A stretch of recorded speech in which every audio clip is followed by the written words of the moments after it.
everybody, thanks for joining me today. My name is Lindsay Billups and I'm going to be talking to you a little bit about Streambank Erosion BMP.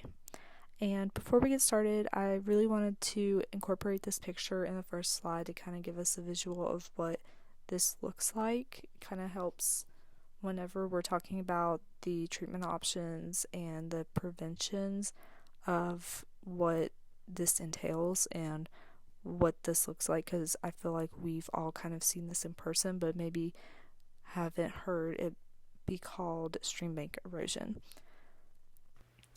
So what is Streambank erosion? So according to the USDA, this is when forces are exerted by flowing water overpower the resisting forces of bank materials and vegetation. So this can pretty much be summed up into this diagram to the right. It's basically when, water doesn't have a place to go and it's not being given a path by any kind of vegetation or anything, so it ends up making its own path, and that can be very dangerous, obviously. And so aside from that, it can also be caused by channel realignment and channel confinement. Streambank erosion can also be classified in several different ways, such as vegetative, climatic, hydraulic, or geologic. And, this is a very important topic and very serious problem that we have around the world, and it can come with many consequences, such as degrading habitats, significantly decreasing the water quality, and it can also increase flooding.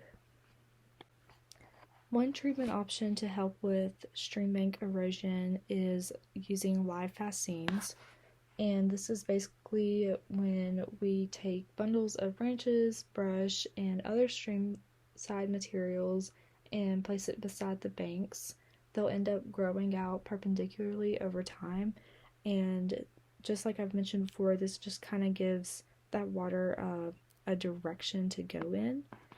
And some other positive side effects to doing this: it increases surface stability, supports permanent streambank cover, and it also enhances filtration of the water, so it's helping improve the water quality as well. So another treatment option is using coconut fiber rolls, and that's pretty much exactly what it sounds like. So these rolls are made of coconut husk fibers that are bound with coconut husk twine, and it actually allows plants to grow up through the rolls. So it's also visually pleasing over time, and it prevents undermining at the toe of the stream bank. So yet again, it's just giving that water a pathway to go instead of it ending up making its own pathway. And also sediment gets trapped in these sediment fibers, and that is yet again just improving the water quality overall, which is amazing. So the third treatment option I wanted to talk about is called live crib wall, and this is basically they build this wall made of wood and brush like you see in the picture on the right, and there's different plants and grasses inserted inside that will eventually grow out and will provide shade for the surrounding ecosystem. And it's also helping with the major problem that we're talking about, the erosion, which is great. This also promotes sediment accretion and helps defend steep banks that aren't suitable to cut back. So this is kind of like a second option. It's not really our first option to help combat with stream bank erosions. I also would like to mention that this protects local vegetation around the bank as well.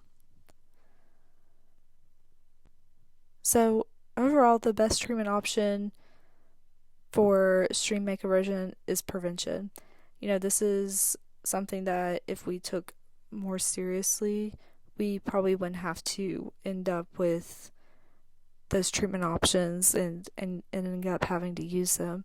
So the top 3 preventative options that I came across when I was researching this was replanting vegetation, especially around areas of water.